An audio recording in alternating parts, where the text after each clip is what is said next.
Slide saya kelihatan ya? Kelihatan Gi ya? Kelihatan ya? Kelihatan Pak, kelihatan Pak. Kelihatan, Oke, Pak. sip sip sip. Jadi saya cuma bisa lihat slide saja sekarang.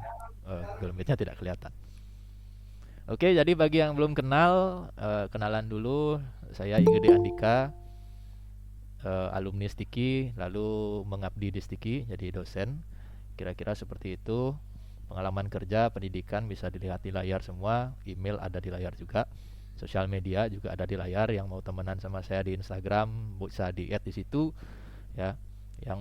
Yang mau lihat channel YouTube saya ada isinya rekaman-rekaman kuliah juga bisa mampir ke situ. Ya. Jadi kira-kira sudah komplit. Ya, jadi saya masih muda, teman-teman. Ya, baru tamat S2 2018. Itu kira-kira 3 tahun yang lalu ya. 3 tahun yang lalu tamat S2, jadi belum terlalu lama menjadi dosennya. Kira-kira seperti itu untuk perkenalan. Cukup ya?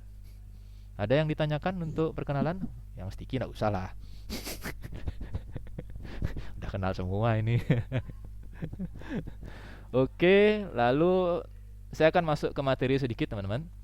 Ya, masuk ke materi sedikit. Nanti teknis perkuliahan kita bahas di akhir ya. Kita materi dulu. Jadi materi hari ini jadi sedikit tentang ide dan kreativitas. Nah, jadi kita sudah sering dengar istilah inovasi lalu kreativitas. Ya, sudah banyak digunakan dalam strategi pembangunan nasional. Jadi lalu di bawahnya, di bawah ide dan kreativitas, inovasi dan kreativitas, itu ada yang namanya ekonomi kreatif. Yaitu juga beberapa tahun terakhir kita sering dengar, itu sering digaungkan di TV ya, di sosial media segala macam ya. Lalu industri kreatif, ekonomi kreatif itu berada dalam sebuah dokumen kebijakan ya, jadi sudah diakui pemerintah. Itu dia menunjukkan nilai tambah, nilai ekspor, adanya lapangan kerja baru ya, yang menyeratkan sebuah fondasi baru dalam daya saing ya. Jadi kira-kira seperti itu dulu. Jadi hubungan antara ide atau inovasi, kreativitas, ekonomi kreatif, industri kreatif. Jadi semuanya saling berkaitan.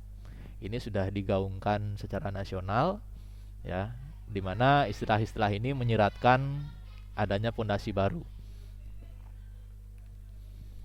Lalu tantangannya apa? Lalu pendekatannya gimana gitu ya.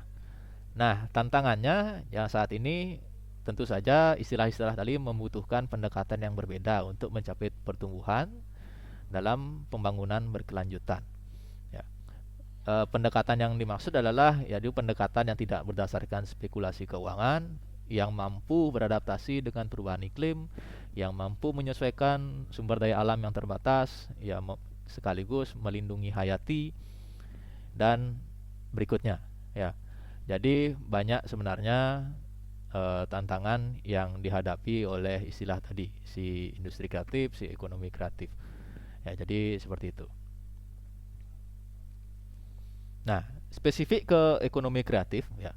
Jadi ekonomi kreatif ini istilah yang di bawahnya industri kreatif.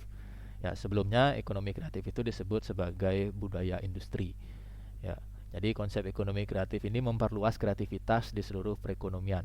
Jadi sebelumnya kita sudah punya perekonomian, ya, perekonomian kita sudah berjalan. Lalu ada sebuah konsep yang namanya konsep ekonomi kreatif, yaitu memperluas tingkat kreativitasnya. Ya. Jadi di dalamnya di mana proses sosial ekonomi, organisasi tenaga kerja itu sarana-sarana itu diperluas dari segi kreativitasnya.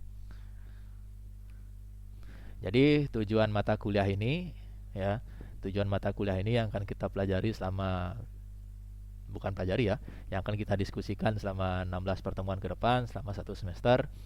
Itu diharapkan ya membangun pemahaman yang lebih baik tentang prinsip-prinsip industri budaya dan industri kreatif serta ekonomi kreatif dengan menggunakan penalaran dan literatur yang relevan. Gitu kira-kira.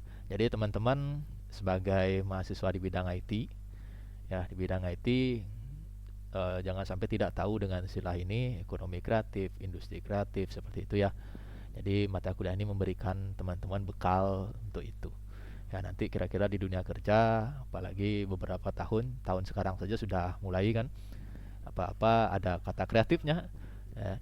Apalagi nanti ketika teman-teman tamat Ya, diharapkan mata kuliah ini memberikan bekal untuk teman-teman menghadapi hal itu.